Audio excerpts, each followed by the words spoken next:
Good day, guys, and welcome to the fifth session, part two of the Diverse Note Mobility Front-End Development Program. Today, we will discuss the continuation of Module 6. So here, I'm going to share my screen to you. So we are going to tackle about function parameters, which are multi-dimensional arrays. So let us start with a significant limitation. We are going to talk about true multi-dimensional arrays. So more precisely, the two-dimensional arrays. So as you already know, multi-dimensional arrays may exist in a true and pure form when they are declared with a complete set of dimensions like this. So this is a complete declaration of the two-dimensional arrays int, then 3 and 3. Those in the first three, this represents for row, and the next one will be column. So which creates an array of 9 elements arranged in 3 columns and three rows and 3 columns. So as an array of pointers, as a vector which contains pointers to the rows of the arrays and is declared like this. So if you are going to declare the vector contains pointer, so you can declare it like this, int, and have asterisk. So this is the name of the pointer, and we have the array. So all the reference to elements of both arrays are syntactically identical and look like this: array, then 2 and 2, PDR, then 2 and 2. So they are differ significantly in terms of semantic. If you can't yet see the difference, we ask that to reread the module 5. So in the module 5, we had discussed the difference between these two kinds of array. All right, so function parameters, which are the multi-dimensional arrays. In the editor, we have a simple main function containing a declaration of a small two-dimensional array. We want to use a convenient, useful function to output the contents of the array. We want the numbers to be presented clearly in 3 rows and 3 columns. So we are going to print the array more than once. So a function seems to be the best solution. So here in the main function, as you can see in the editor, we have declared the function name arr. So inside of it, so as you can see, this is a two-dimensional array that contains the 3 rows and the 3 columns that is consisted of 9 elements. So as you read the comment, we want to invoke a smart function here, which is able to print the content of the tab in a nice way. So in this example, um, we are going to print more than once this type of array. So here we will design a skeleton of this function, neglecting completely the way in which the formal parameter has to be declared and replacing it with 3 question marks. So here, as you can see, we have the parameter and 3 question marks. So we are going to identify which is the best parameter that will be inside this parenthesis. So we had to invoke this the function as follows. So we have print arr, and then we have r. So as you can see, we in this code in the editor, the name of the formal parameter, they assume that it will be t. Okay. All right, so let us analyze how the print arr function operates on the t array. We assume that we want to reach the element t, then two-dimensional 1, 1. So we have to skip the whole first row of the t array to get the beginning of the second row. Once in the second row, we must jump to the second element. So we are going to ask you 2 tricky questions, consider the answers, and think about them carefully. So the first question would be, to be successfully go through the steps described above, do we need to know how many rows the array contains? So the answer would be no, we don't, because when we want to jump to the beginning of the row, number x, and so we don't care about how many rows exist in the array. So for the question number 2, to successfully go through the steps described above, do we need to know how many columns the array contains? That is how many elements exist in each row. The answer would be yes, because without this information, we won't be able to skip x -1 lines. We need to know how long each row is. This means that the print ARR function doesn't need to know the number of rows, but it does need to know the number of columns. Otherwise, the compiler won't be able to calculate the addresses of the rows. So what must the print ARR's prototype not look like? The following form is strictly prohibited, although it resembles a one-dimensional array. So here in this example, so here in this snippet, a void print ARR, and then we have the parameter int and then pointer asterisk asterisk then t. So the declaration is invalid because it is not a pointer to an array of pointers, but a pointer to a real array. So the following declaration is prohibited too. So for the second one, we have void print ARR int t, and then we have the two-dimensional arrays here. So there's suggestion that T is a two-dimensional array, but the compiler doesn't know how many rows it contains. So as we already know, this information is essential for proper row addressing. So can we do it in this way? Void print ARR, int, and then t, and free, and free. So this is good, although we've provided more information that the compiler really needs. The information stating that t has 3 rows is not useful to the compiler at all. This means that the form of the declaration, which is both acceptable and sufficient, goes as follows. So we have void print ARR, then t. So in the first dimension, we don't have any number here, specific number of index here, and for the next one we have 3. So let us rephrase the following universal principle. If you declare a formal parameter, which is an array, you are allowed to disregard the information about the size of the first dimension, but remaining size have to be provided. So we have disregarded information in the first dimension. So that is how we do that. All right, so now let us look at the complete set of function and declarations in the editor. So here, as you can see, we have two main function named print ARR and the main function. So here in the print ARR, it has declared that we have here in the previous slide, we have talked about this kind of parameter. So the row is not declared the number of the row, but we have declared the number of the column. So here we have also declared a for loop. So I is equals to 0 and I is less than 3 and I increment. So we are going to print tab. Okay, so this is tab.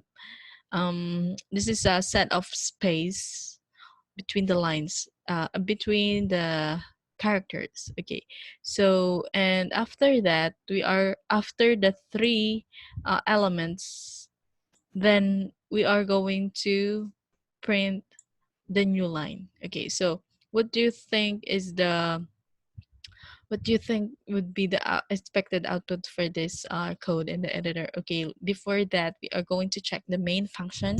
The main function is the real value of the array. So this would be 1, 2, 9. So what do you think is the answer here? So I for this kind of code, so we are going to have 1, 2, 3 on the first row, and we will have, and between them, we will have the tab on which there are set of spaces in between of them. And after that, we will have another in the new line, the 4, 5, 6, and 7, 8, 9. So we are going to check this right.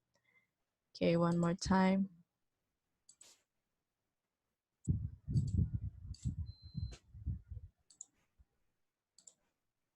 Connection. So if you are going to run this code in the editor, it would provide this output, as we have discussed the tab and the new line in between of them.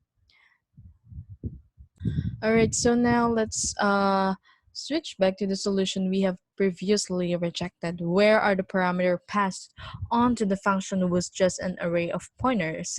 We might call it a fake array. Take a look on the main function containing the declaration and the initiation of the array. So the code in the editor, so here's the main function. In this case, no difficulty arises in the declaration. It may take one of the following two forms. So the first variant, we have the void print arrptr here. So the second variant would be a print arrptr, and then we have the asterisk asterisk t. So as we all know in the previous slide that these two variants are prohibited. So we want to invoke a smart function here, which is able to print the content of the tab in the nice way. So, so as we declared in the main function, we can take either of the two variants, either the first or the second variant, if you want to add another function inside the code. All right, so we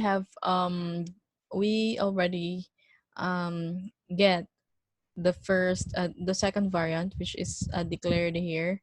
So here it is. So int asterisk asterisk t, and then we have the print arrptr. So this is another function, and as you can see on the main function, we have write this code, and we also called or run the function print arrptr.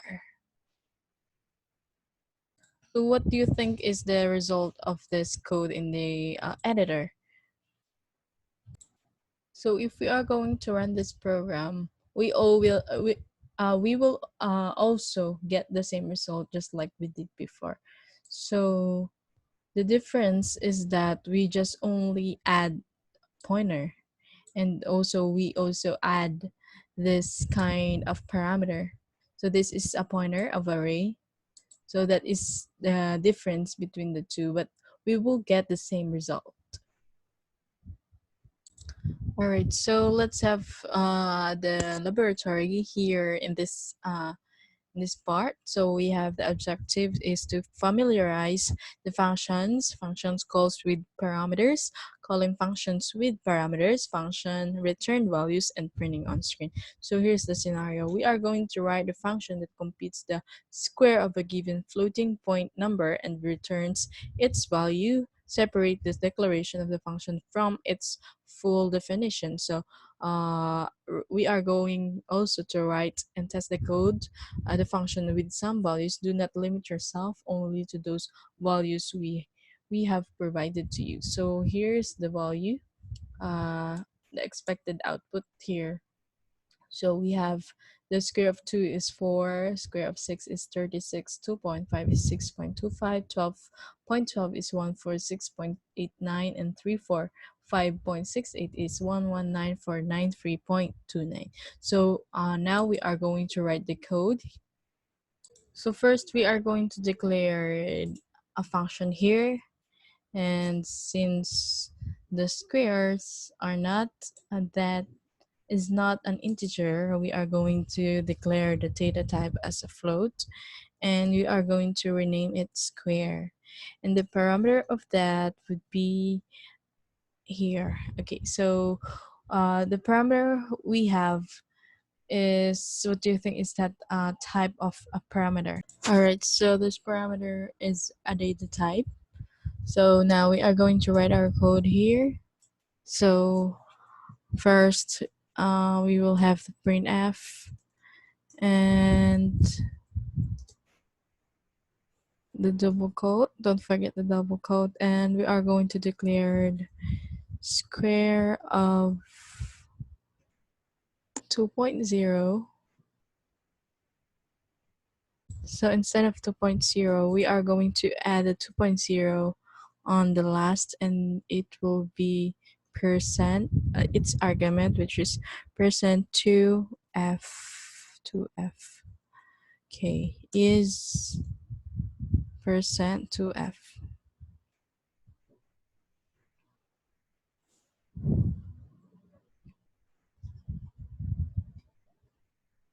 All right, so how do we get the total of 2 times 2? So all we need to do is create another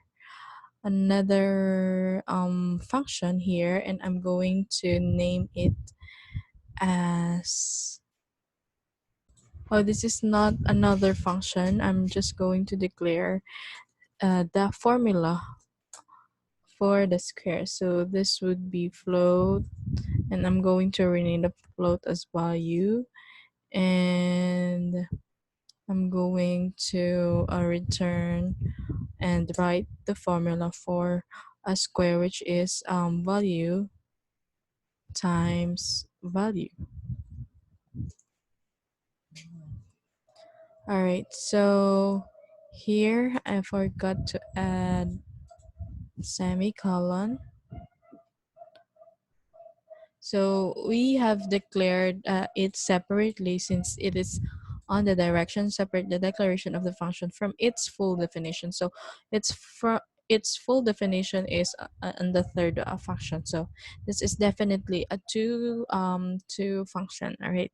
So here we are going to add the formula for the square, which is we are going to write square,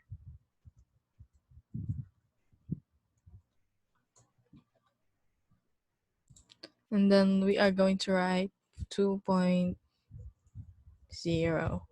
So we are going to repeat that until on the last square, which is 345.68. So here we are going to um, make it 6, going at 6. This one would be 2.5.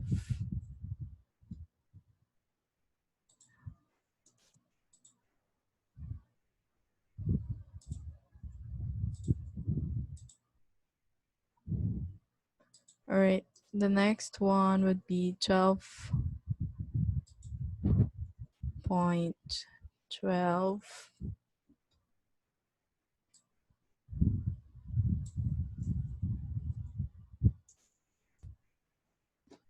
And then the last one would be 345,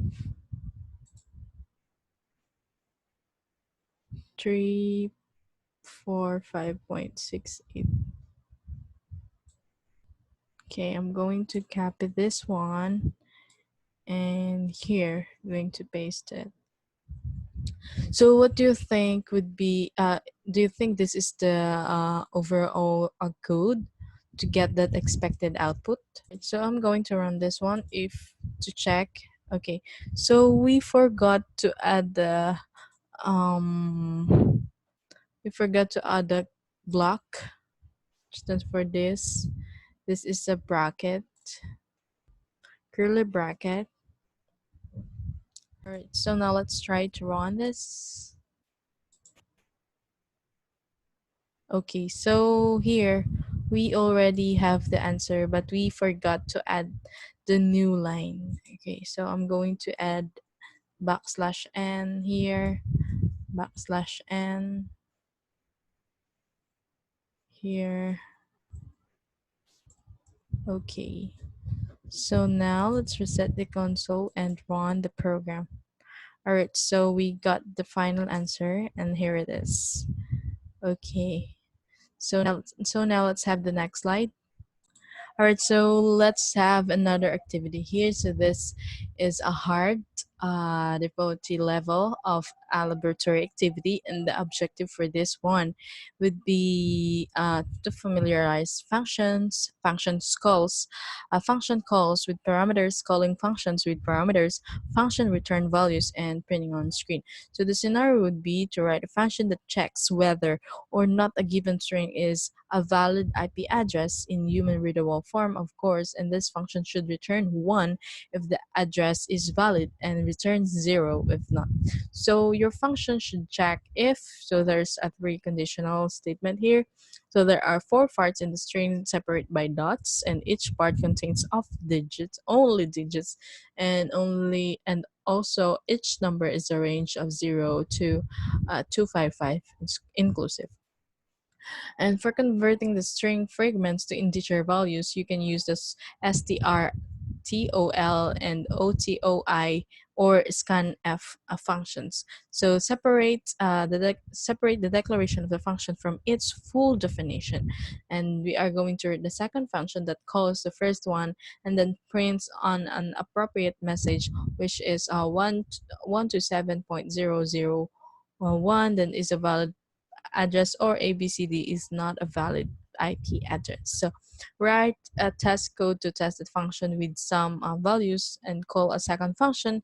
Do not limit yourself only those values we have provided to you. So here's the expected output. We have this one. If the user will enter 127.0.0.1 is, we are going to print valid IP address, and this one would be not, and this one is not a valid IP address.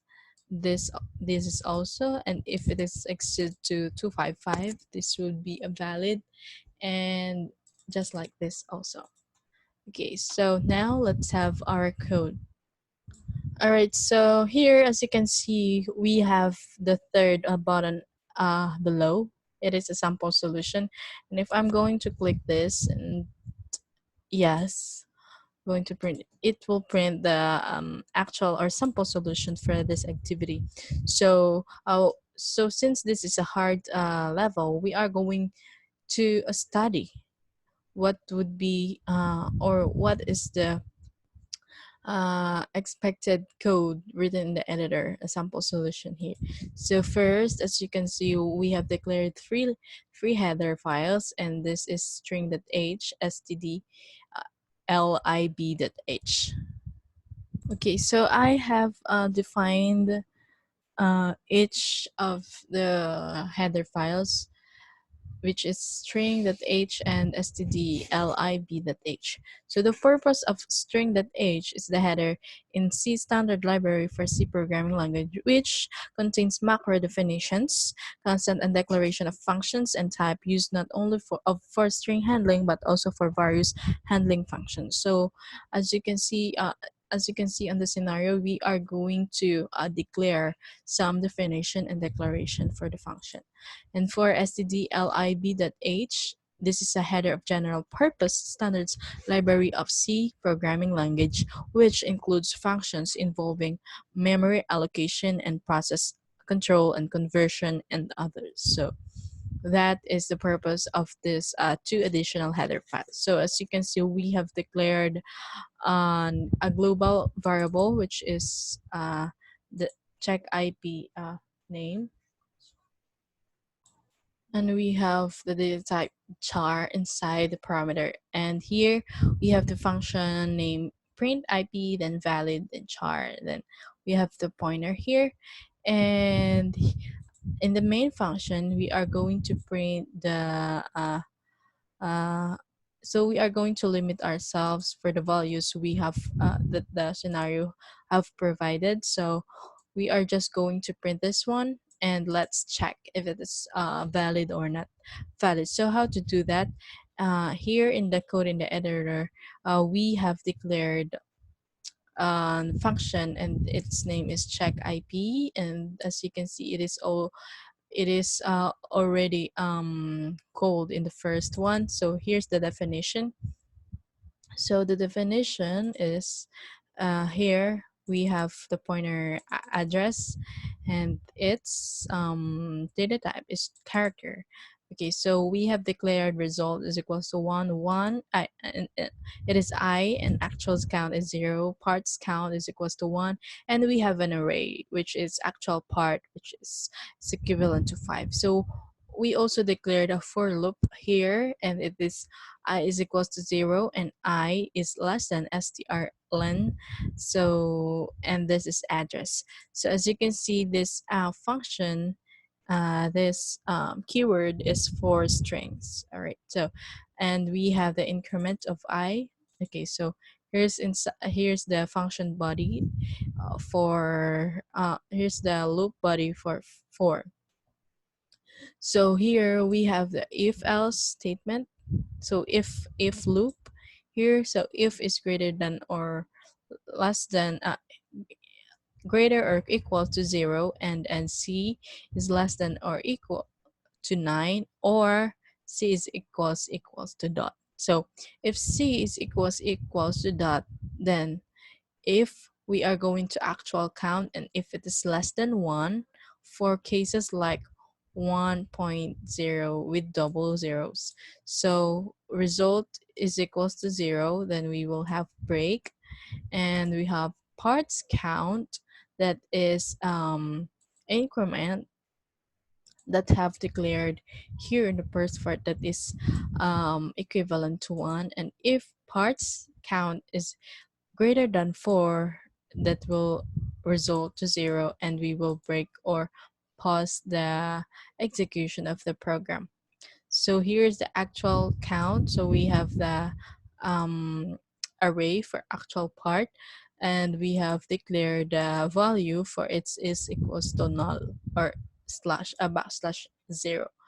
And we also include ATOI here. So this is a function. Since ATOI is a new keyword for us, so I just define it here. So ATOI, then parenthesis, is a function converts a character string to an integer value. The input string is a sequence of characters that can be interpreted as a numeric value of the specified return type. The function ATOI stops reading the input string at the first character that it cannot recognize as a part of a number. Okay, so let's continue the reading of the code, analyzing the code. Here, we also have declared an if statement. Part value is greater than 255, and then, or part value is less than 0. So here we have so in this case, in this code, it described that the function should check each number is in the range of 0 to 255. So in the first one, we have checked that the function the function are four parts in the string and separated by dots. All right, so here we have a comment. Second condition is not needed. So here in the second condition, each part contains only digits. So it is understood that if it is another character, or it is string or written in letters, so it would provide a valid IP address. So here we have also declared that else. So this is the condition. If the value does not meet the requirements for if uh, if parameters. So we have another if else inside the else, and it is actual is less than 3, then actual part. So this is an array. Okay, so this is also an increment, and else result is equals to 0, then pause the execution of the program. All right, so here we have if parts count is not equals to 4, then result to 0 and return the result. So in this part, we are going to check if there's a 4 parts of the IP address. So here we have defined, so this is the print IP address function.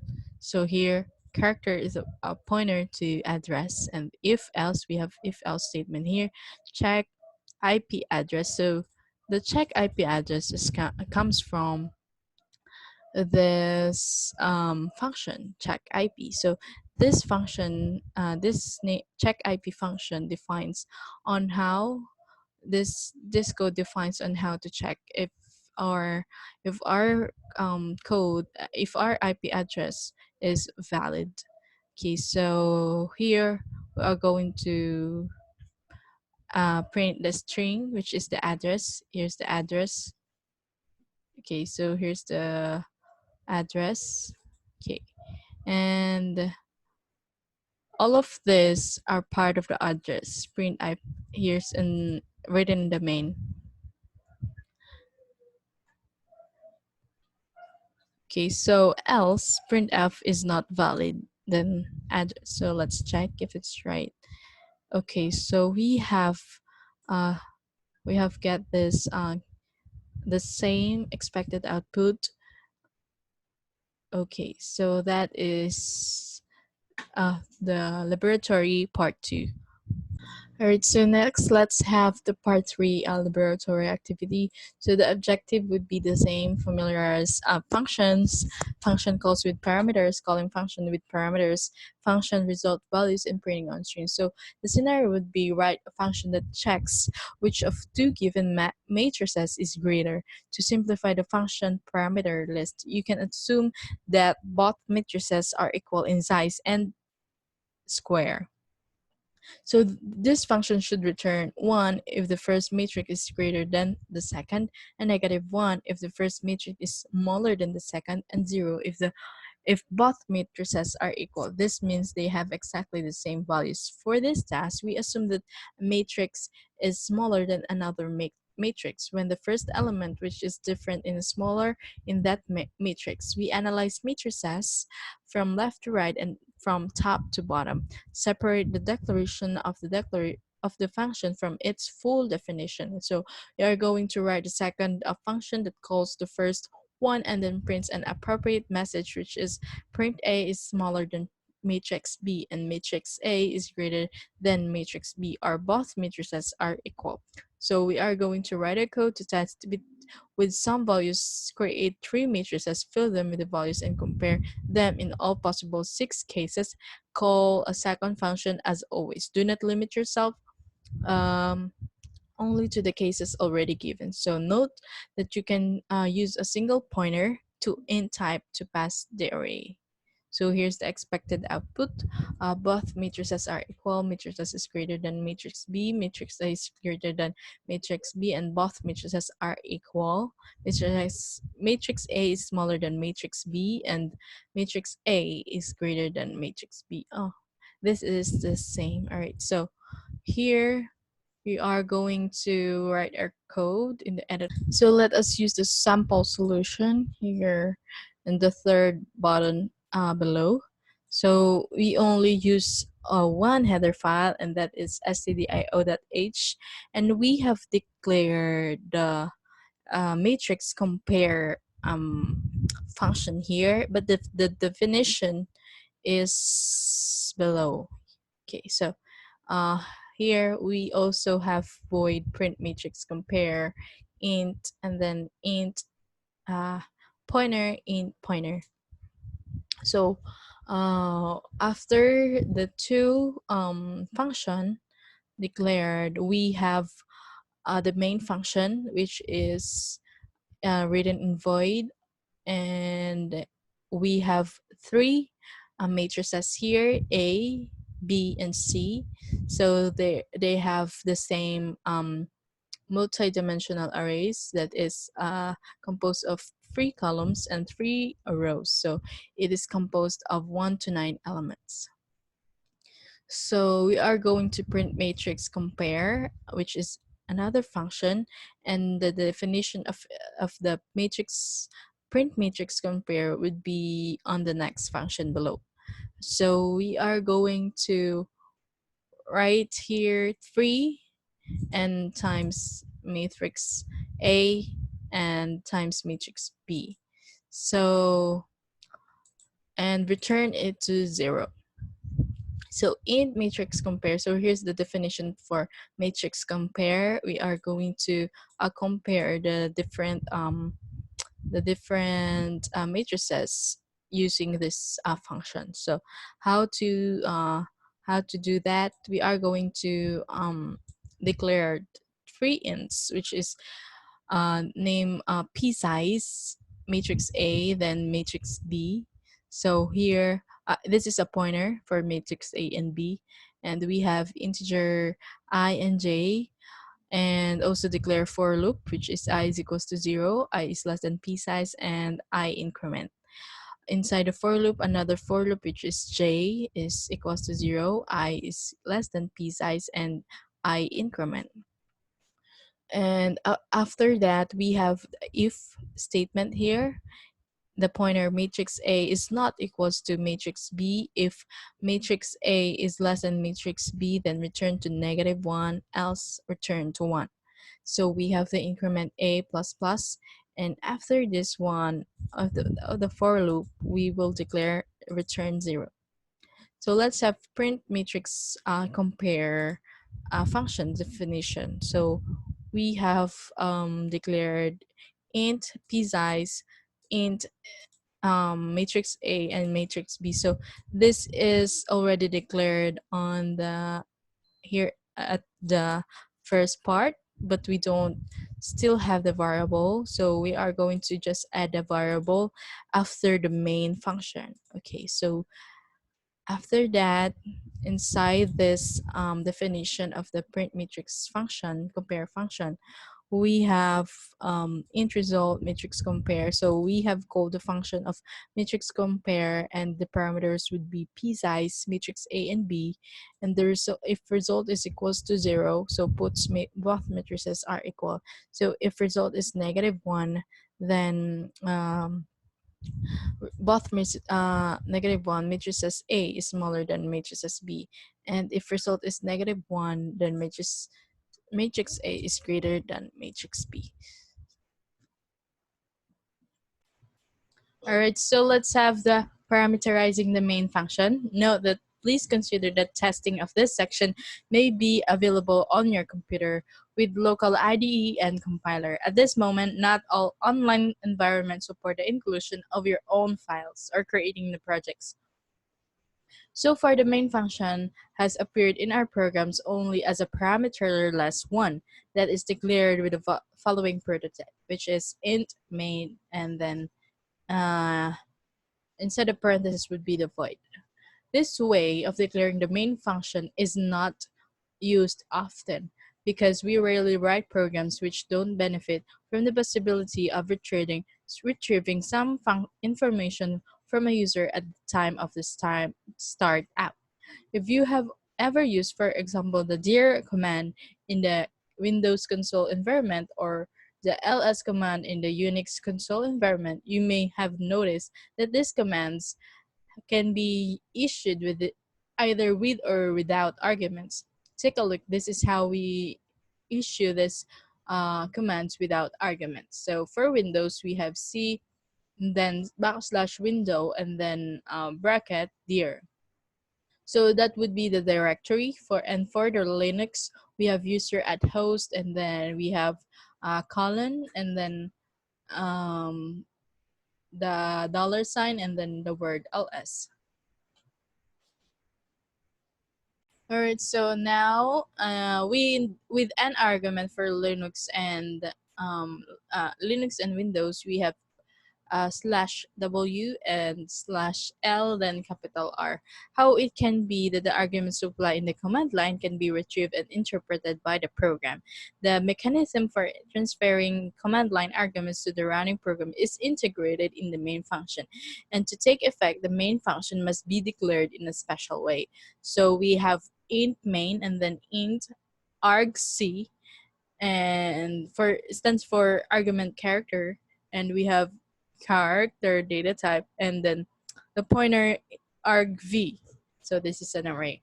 The use of parameter names argc and argv comes from the historic and sacred tradition revered among programmers for centuries, or at a couple of decades. Of course, you can choose any names you wish, but no self-respecting programmer would even dream of doing that.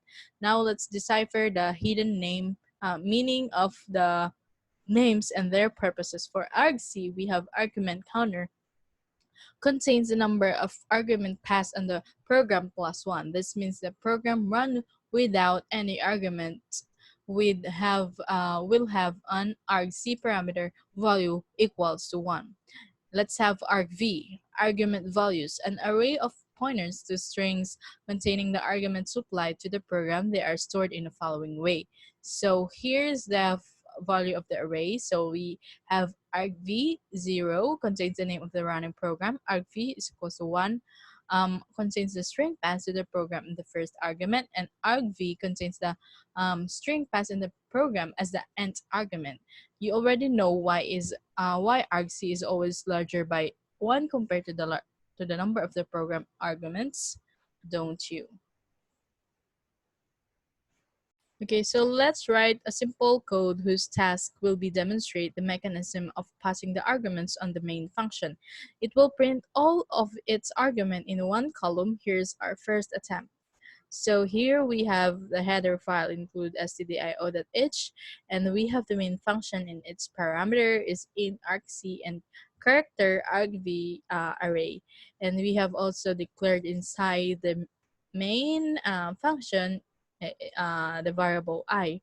And we also declared for loop, and I is equals to 0, I is less than argc, and then I increment, and we are going to print f string and then new line argv, which is the array, and then return to 0.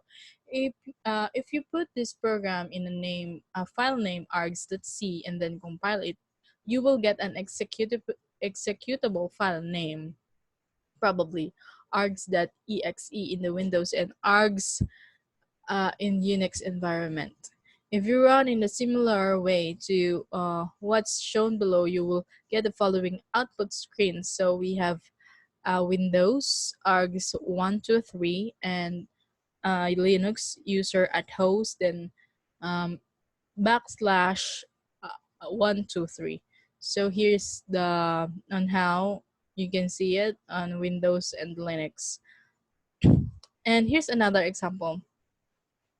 Args Mary had a little lamb for Windows, and this one for, and as you can see, the every word have contains a new line because we have printed with backslash n.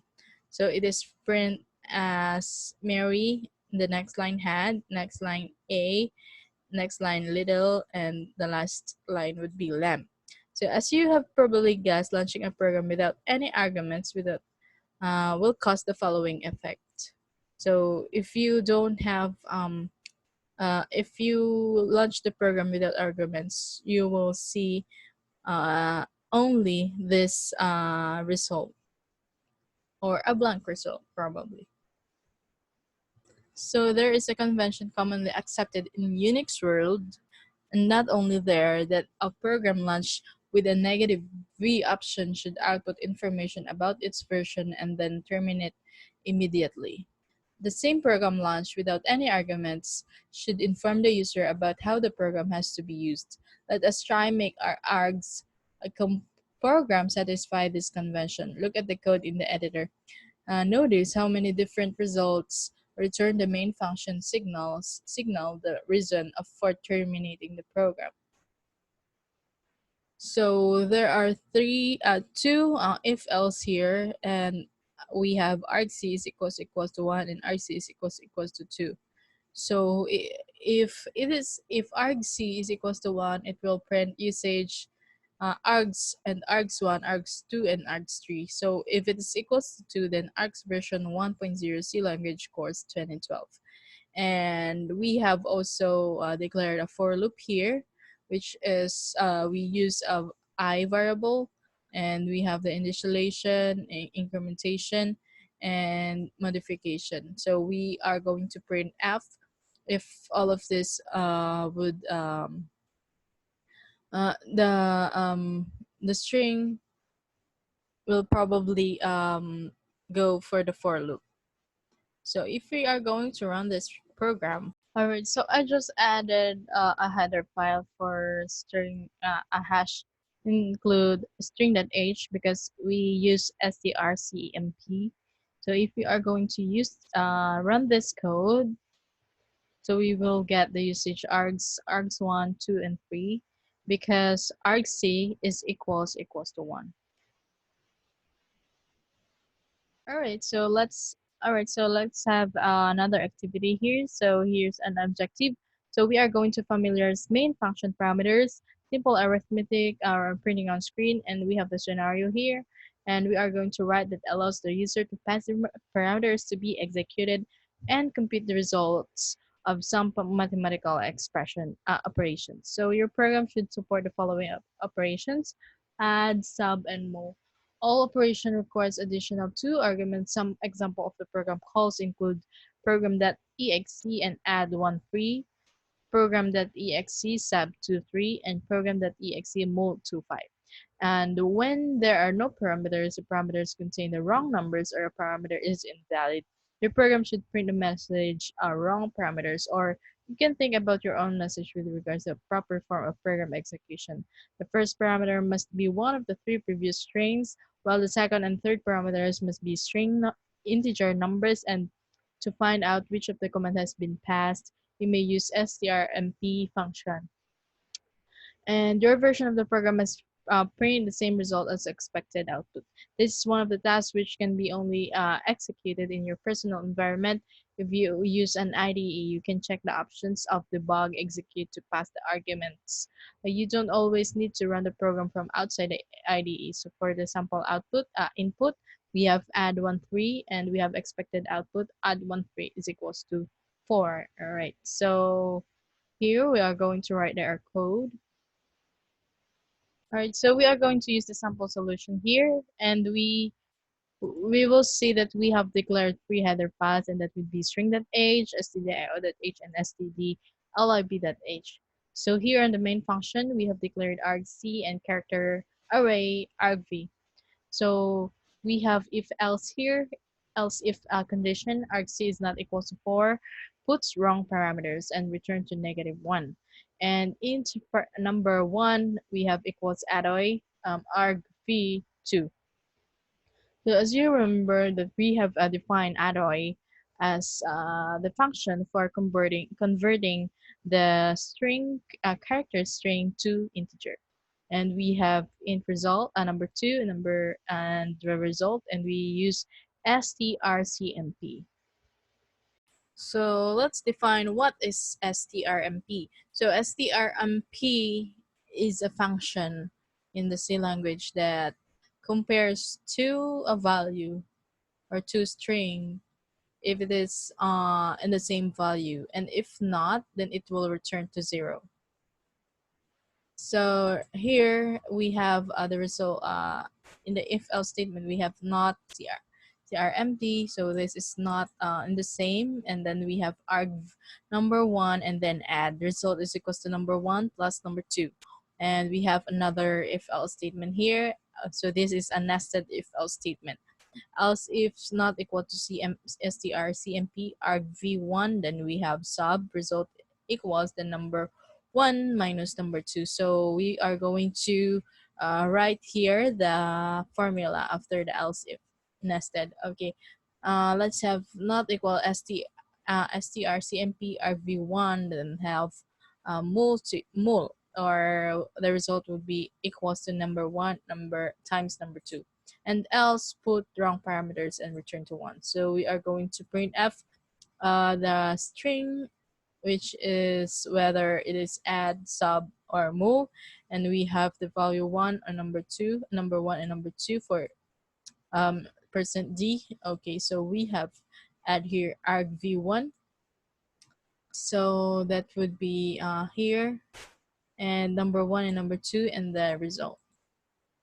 Okay, so if we are going to run this program, okay, wrong parameters. So we get the wrong parameters result, since we don't let the user enter any input here. So if you are going to add to let the user input, you can add here before the if else statement. So you can write your code here. Okay. So let's have the next slide. Okay, let's have this joint compilation. Why? Note, please consider that the testing of this section may be available only on your computer with your local IDE and compiler. At this moment, not all online environments support the inclusion of your own files. So, if you like to download IDE, I suggest you to download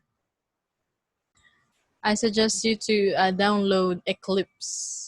Okay, so that is a best compiler for C language and C++ programming language. All right, so let us imagine that you, as a good programmer, as you are, decide to write an incredibly complex program together with your friend.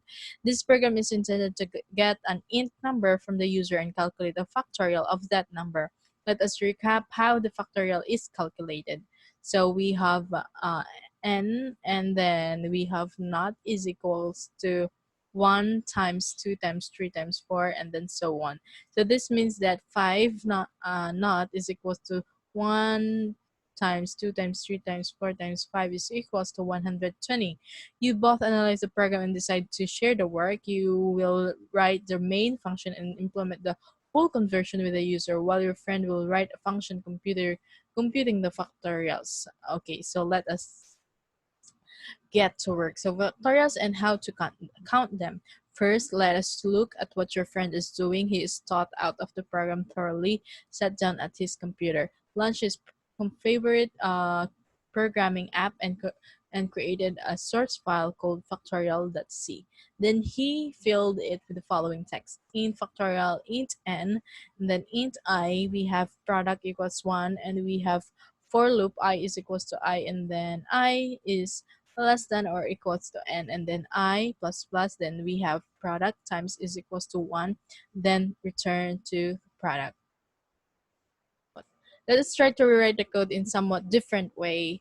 Look at the code in the editor. It seems a bit mysterious, but when you look at the code carefully, you will discover that the factorial is calculated backwards. The multiplication are arranged in the following order, which is n and then 4, 3, 2, 1. So it needs one variable less than the previous version. So here, in the previous version, the it read in the snippet it was written as for loop. So in this type, in this version, we have written the code using while loop, and we also provided the decrement here after declaring the product formula, I mean.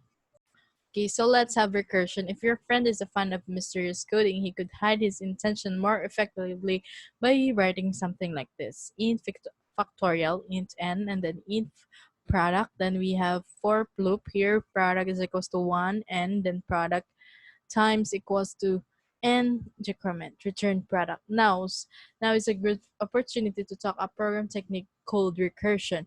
We don't want to go deep into mathematical theories here, so we had preferred to show you the following scheme of reasoning. So here's the example scheme.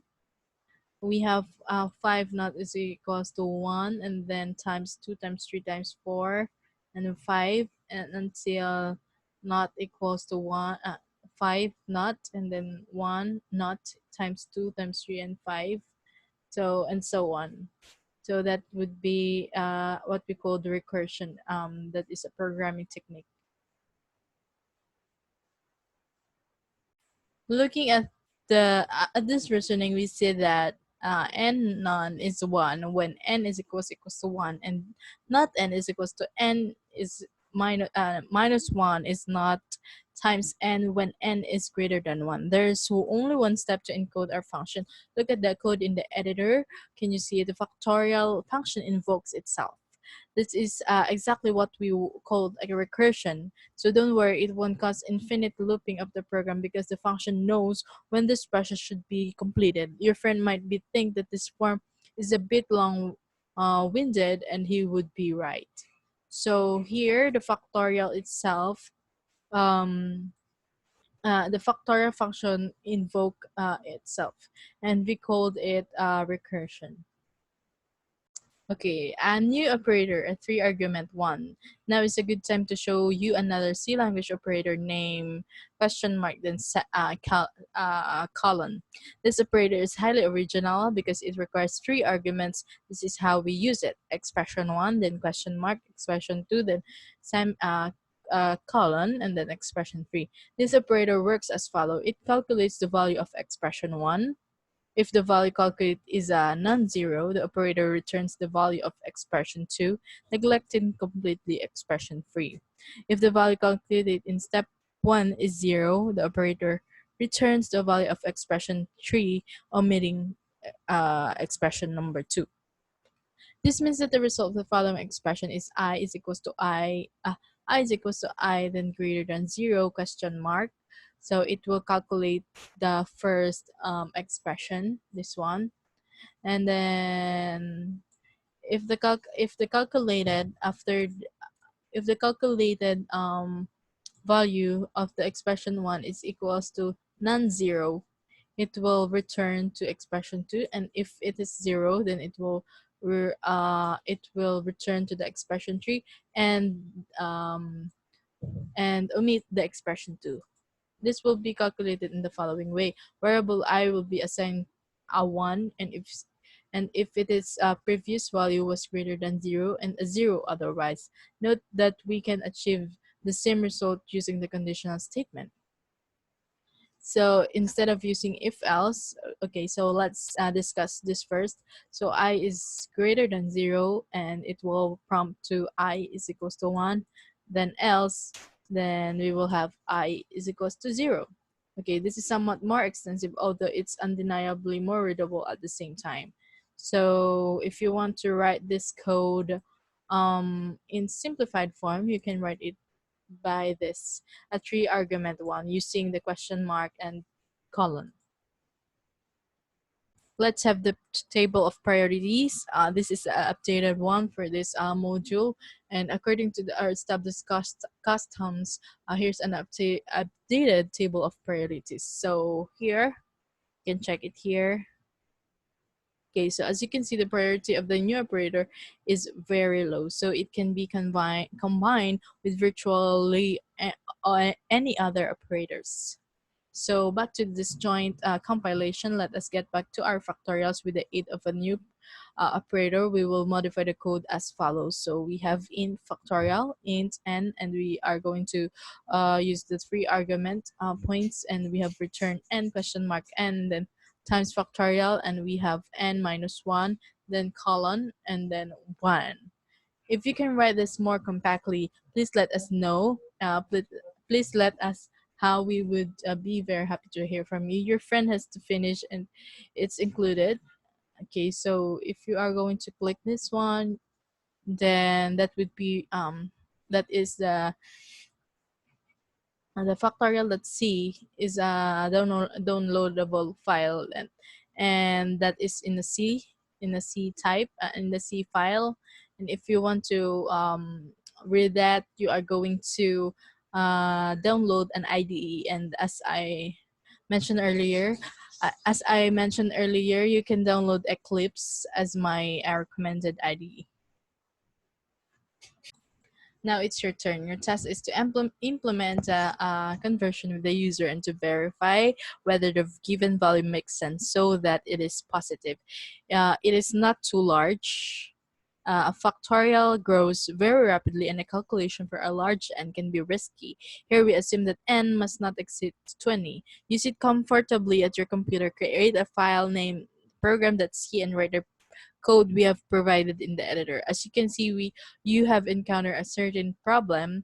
You don't know the name of the function that your friend has written, nor its type, nor the types of the parameters. In other words, you lack the prototype.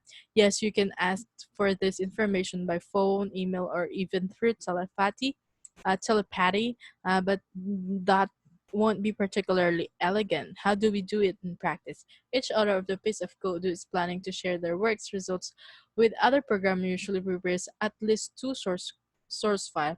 The first file contains the source code, In our case, it's factorial.c, and the second file contains the declaration, not definitions, of all the entities, symbols, types, functions, variables intended to be shared with other. This file is called a header file, and its name should end with the suffix .h. In our case, we it would be factorial.h. So if you are going to click this file, it would prompt you to a downloadable file. And as I said earlier, that it can be only run through IDE. All right, so here's a sample code here, and it will prompt me to enter. Okay, so here's the result for factorial of 20. So as you can see, we have declared the parameter in the function main int arg and char arg v. This is an array, and we have int n and the result. So the program will prompt the user to enter some values, and the scanf um uh, okay, so it will scan by the scan function, and it would the number that user provided be um um will be gone into the conditional statement if the number entered by the user is less than or equals to 0, or n is greater than 20, then print f bad news, you have entered an invalid value. So if it is negative and more than 20, then the program will not run, or will not give you the answer. So, and if it is 1 to 20, then print f factorial of percent %d, which is the result is percent %d. So from 20 here, this this is the n, which is the value that entered by user, and the next one is the result. Your friend should run the editor once more and create a file named factorial.h. The name should have the following content: extern int factorial int n. Here's a new word: extern. Stands for external. This keyword is often called an attribute, which can be used along with the declaration of functions and variables. Its presence indicates that the function or variables described in this declaration is defined in a different source file. Of course, you can add a prototype directly into the source file program.c, but the header files eliminate the need to do so. You can also omit the parameter name in the prototype, as you're obliged only to specify their types. This means that we can simplify the declaration of the following form: extern, then int factorial, and then int. So we remove the variable n. However, providing the names of the parameter is always worth thinking about, as the declaration may be more meaningful and more self-commenting. Alright, so the header is often supplemented with a few comments documenting the purpose of of the file. Your friend has already done it, so the final version of factorial.h file looks as the one in the internet. Now your friend sends you both files, the source .c and the header.h. Then you have make the following two amendments: add a hash include directive to inform the preprocessor that it should analyze the new header files, and encode the correct invocation to the factorial function. As you can see, the purpose of the header file can be twofold. Firstly, the compiler finds out how to compile the external function invocation, and secondly, the programmer can learn how to use the function in the program. So here we have a comment here. So let us read here. So factorial version 1.0 to July 24, 2018. And here's the outer. The function computes the factorial of its argument, accepting the range of the parameter is 1 to 20. The correctness of the parameter isn't checked. Be careful. So here's the factorial file in .c. Okay, so here's the program.c file, modified in accordance with the previous recommendation.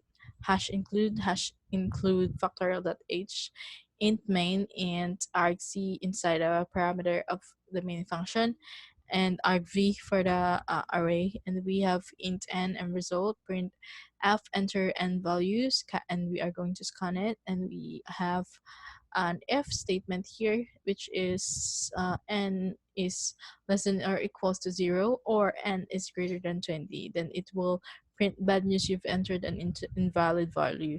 Then it will turn to 1, and we have a result equals to factorial, then and the parameter is n, and the print f is factorial of d is percent %d, and then the result.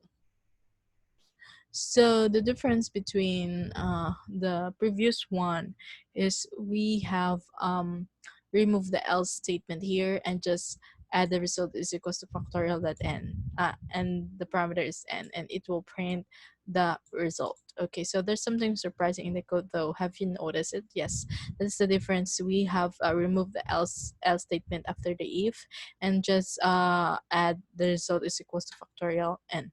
Okay, so hash include file.h, but something new appeared, include hash include file.h. It's not a mistake. Here's the important of duality. If the file is surrounded by an angle bracket, it means that the preprocessor should look for the included files in the standard location in Unix environments. This location are usually placed inside a USR slash include directory. The name speaks for itself. If the file is surrounded by quotes, it means that the preprocessor should look in the for the included file in the same directory where the original file processed by the preprocessor was located. Alright, so let's have the last laboratory activity here in the module 6, and the objective is to familiarize you with this disjoint compilation and header files and printing on screen. So the scenario would be write a program that prints two triangle. One is normal triangle consisting of backslashes, and the other is Floyd's triangle. Remember to skip the backslash with a backslash, not a play on words. A Floyd triangle consisting of numbers is consecutive order. In the first row, we have number one. In the second row, numbers two, three. In the third row, four, five, six, and so on. Your program should ask the user for the size of both triangles. After that, the program should print both triangles to print the Floyd's triangles. You may use %3D format in the print function. Divide your program into files. One file is for classic triangle function, one for Floyd triangle function, one header file with prototypes of both function, and finally a file with the main function. So practice adding and removing the files from the program or project or solution. If you can test in the different environment, different OS, different IDE, or no IDE, or version of the program must print the same result as expected. Note, not only online programmers allow you to create a project of many files. So here's the sample input 15, and we have backslash here. All right, so there are two kinds of triangle. So the first one is a classic triangle that consists of slashes, and the next one would be a Floyd triangle. Okay, so as we use the sample solution, okay, let's check and let's analyze what is the code that would for this. All right, so we have declared a header file named triangles.h here, and the hash include after the stdio.h, and after that we have declared two function names Floyd's triangle, and we have normal triangle. So in the main function, we have declared one integer data type named size variable, and after that we call the normal triangle function, and after that the Floyd's triangle size. Okay, so let's have so in triangles.h, we are going to write this, okay, and then save it and rename it as triangles.h. And after that, in the Floyd triangles, let's see in the next filing, we can write this one. Okay, so stdio, and that we will uh, uh, declared Floyd's triangle in size, and we have declared three integers, which is I, j, k is equals to 1. And we have a for loop here, I is equals to 0 and I is less than size, then increment. And then for another for loop for j is equals to 0, j is less than I, and j plus plus 4 up, and we are going to print if for d, and we have k plus plus, and for enter. Okay, so for normal triangle, we can have we have normal triangle here, and the code inside the normal function, normal triangle function is this one. So we have int I, and we have here for I is equals to 0, I is equals to I, then plus plus. So 4 is equals to j, 0, j plus plus, and we have printf slash slash, and then print percent n. So as you can see, if we are going to run this program, uh, it would probably give us an error, since we this file have three files included inside. So the first one is normal triangles, that's C, Floyd's triangle, that's C, triangles, that's C for the header. All right, so I'm going to delete all the unnecessary statement if you are running the code here in this code in this IDE, in this online IDE using the Sandbox IDE.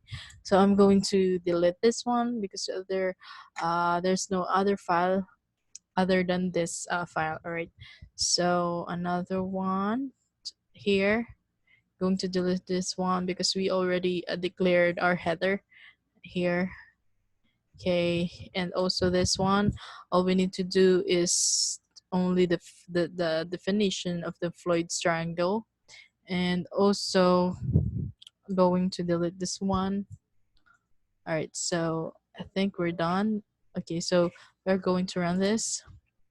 So I'm going to print, you are going to just enter the here. Okay, so I'm going to enter 5 and then enter. Okay, so as you can see, we have the Floyd triangle on the normal triangle. Okay, so let's try another value. Okay, so that is the answer for, so that is, we already get the expected output. All right, so let's have the next slide. All right, so guys, we already reached the end of the module 6. Please answer the module 6 quiz and answer the module 6 test. So guys, thank you very much for attending this session. So this concludes the 5th session, part 2 of the diverse mobility front end development program. Thank you very much and have a good day.